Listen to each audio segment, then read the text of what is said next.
दोस्तों, Atul G S point में आपका स्वागत है। आज चर्चा करेंगे उपराष्ट्रपति से जुड़े कुछ महत्वपूर्ण अनुच्छेद के बारे में।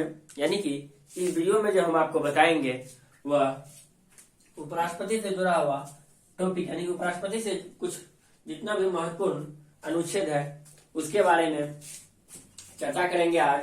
यानी कि उपराष्ट्रपति का पद कहाँ से लिया गया है, किस अनुच्छेद में है, उसको उपराष्ट्रपति को शपथ किस अनुच्छेद के तहत दिलाया जाता है, ये सब बातों का चर्चा इसमें करेंगे। तो अनुच्छेद 63 में उपराष्ट्रपति के पद की चर्चा की गई है। कहा गया है अनुच्छेद 63 में कि भारत में क्या होगा, एक उपराष्ट्रपति होगा। यानी कि अनुच्छेद 63 में दिया गया है एक उपराष्ट्रपति का पद होगा जो कि यूएसए यानी कि यूनाइटेड स्टेट ऑफ अमेरिका से लिया गया है उपराष्ट्रपति का पद। और अनुच्छेद 64 में कहता है कि उपराष्ट्रपति जो होगा वह राज्यसभा का सभापति होगा।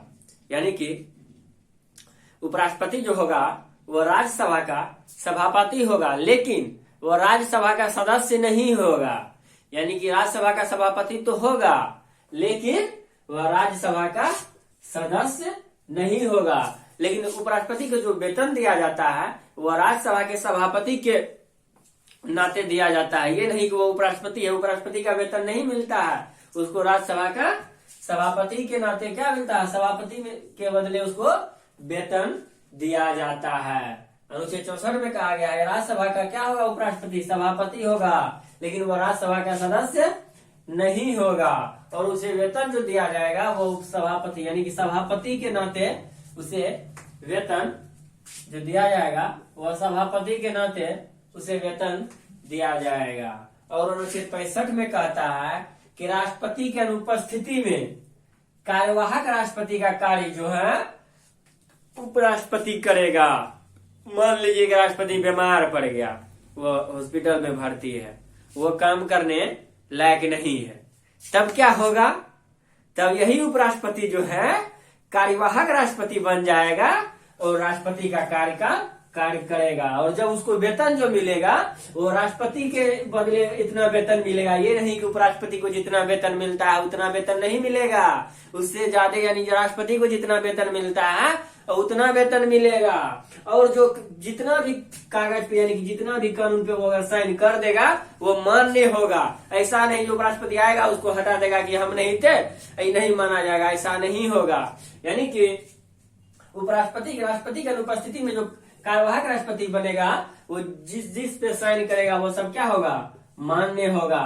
और उसे राष्ट्रपति के इतना वेतन भी दिया जाएगा। यानी कि जितना वेतन राष्ट्रपति को दिया जाता था, जब तक वो राष्ट्रपति का अगर 5 दिन काम करेगा तो 5 दिन का जितना वेतन होता है उतना उसे राष्ट्रपति का वेतन जोड़ के दिया जाएगा। और अनुच्छेद 66 में कहता है कि निर्वाचन यानी कि उपराष्ट्रपति का जो निर्वाचन होगा उसका चर्चा किया गया है अनुच्छेद 66 में। और इसमें कहा गया है कि राज्य विधानमंडल भाग नहीं लेगा। यानी कि राष्ट्रपति का जो चुनाव में आपको बताए थे पिछले वीडियो में कि राष्ट्रपति का जब चुनाव होगा तो उसमें कौन कौन भाग लेगा, लोकसभा, राज्यसभा, राज्य विधानसभा तथा दिल्ली और पुडुचेरी के विधानसभा के सदस्य, निर्वाचित सदस्य, मनोनीत सदस्य भाग नहीं लिया था राष्ट्रपति का चुनाव में। और इसमें जो है लोकसभा और राज्यसभा का मनोनीत सदस्य और निर्वाचित सदस्य दोनों सदस्य भाग लेगा। यानी कि इसमें जो भाग लेगा सिर्फ राज्य विधानमंडल यानी विधायक छोड़ के लोकसभा और राज्यसभा दोनों का सदस्य जो है सभी सदस्य। तो अनुच्छेद 66 में यानी कि योग्यता यानी कि निर्वाचन के साथ साथ उसका योग्यता के बारे में भी बताया गया। यानी कि अगर आप उपराष्ट्रपति बनना चाहते हैं तो आपके लिए क्या क्या योग्यता होनी चाहिए उसकी चर्चा 66 में किया गया है।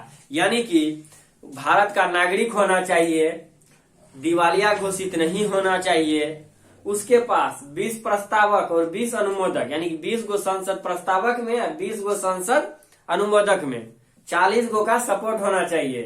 उसके बाद 15,000 जमानत राशि होना चाहिए, यानी कि जब जाएगा तो जमानत राशि 15,000 और लाभ के पद, यानी कि सरकारी नौकरी में नहीं होना चाहिए। यानी कि जब आप सरकारी नौकरी में रहिएगा तो उसे लाभ का पद माना जाता है। यानी कि अगर आप उपराष्ट्रपति बनना चाहते हैं तो आप सबसे पहले आपको भारत का नागरिक होना पड़ेगा, पागल या दिवालिया घोषित नहीं हो, 35 वर्ष की आयु पूरा कर चुका हो, 20 प्रस्तावक और 20 अनुमोदक हो और लाभ के पद पर न हो, 15,000 जमानत राशि और राज्यसभा के सदस्य बनने योग्य हो। यानी कि अगर आप राज्यसभा के सदस्य बनने योग्य हैं तो आप उपराष्ट्रपति के चुनाव में नामांकन कर सकते हैं। और अनुच्छेद 67 में उपराष्ट्रपति के कार्यकाल का चर्चा किया गया, यानी कि इसका जो कार्यकाल होगा, उपराष्ट्रपति का जो कार्यकाल होगा यह 5 वर्ष का होता है। यानी कि उपराष्ट्रपति का कार्यकाल 5 साल का होता है। अगर उपराष्ट्रपति को 5 साल से पहले भी अगर महाभियोग के द्वारा हटा दिया गया तब भी क्या होगा, उसे पहले हटाया जा सकता है, लेकिन ऐसे कार्यकाल 5 साल का होता है। यानी कि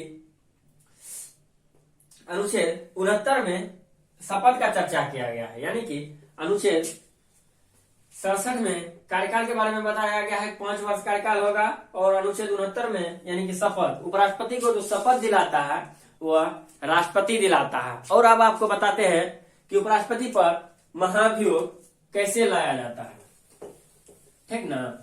जैसे राष्ट्रपति पर महाभियोग लाया जाता है वैसे उपराष्ट्रपति पर महाभियोग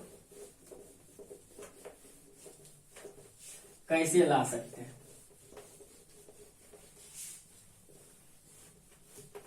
जो कार्यकाल का चर्चा किया गया है अनुच्छेद 67 में, उसी में यानी कि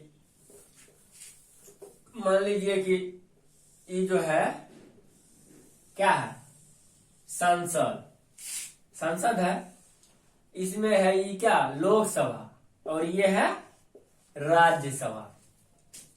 तो राष्ट्रपति में क्या हुआ था, राष्ट्रपति पर जब महाभियोग लाया गया था तो दोनों सदन में किसी भी सदन में आप महाभियोग ला सकते हैं, लेकिन जब उपराष्ट्रपति पर महाभियोग लाइएगा तो आपको सबसे पहले कहाँ लाना होगा, राज्यसभा में लाना पड़ेगा।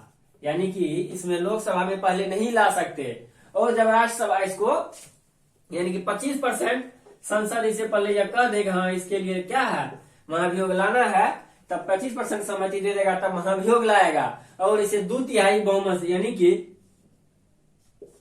66% बहुमत से अगर पारित कर देगा, उसके बाद तब यह राज्यसभा लोकसभा में जाएगा, और 14 दिन पहले क्या करना पड़ेगा आपको, उपराष्ट्रपति को सूचना देना पड़ेगा कि हम आपके लिए क्या लाए हैं, महाभियोग लाए हैं और हम पारित कर दिया, अब इसको लोकसभा में भेज रहे हैं।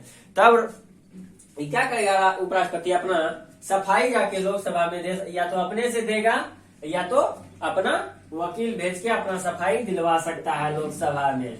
तो आपको क्या करना पड़ेगा, 14 दिन पहले सूचना देना पड़ेगा। लेकिन राष्ट्रपति में क्या था, आप इसमें भी ला सकते हैं, इसमें भी ला सकते हैं, लेकिन उपराष्ट्रपति के चुनाव में आपको अगर महाभियोग लाना है तो आपको राज्यसभा में ही लाना पड़ेगा। तो दोस्तों, इस वीडियो में हमने आपको उपराष्ट्रपति से जुड़ा हुआ जितना भी महत्वपूर्ण अनुच्छेद था आपको इस वीडियो में बताए। अगर यह वीडियो मेरा अच्छा लगा होगा तो मेरे चैनल को लाइक कीजिएगा, सब्सक्राइब कीजिएगा, अपने दोस्तों को शेयर जरूर कीजिएगा और घंटा को जरूर दबा दीजिएगा ताकि अगले वीडियो का नोटिफिकेशन सबसे पहले आपके तक पहुंच सके। दोस्तों, फिर मिलेंगे अगले वीडियो में।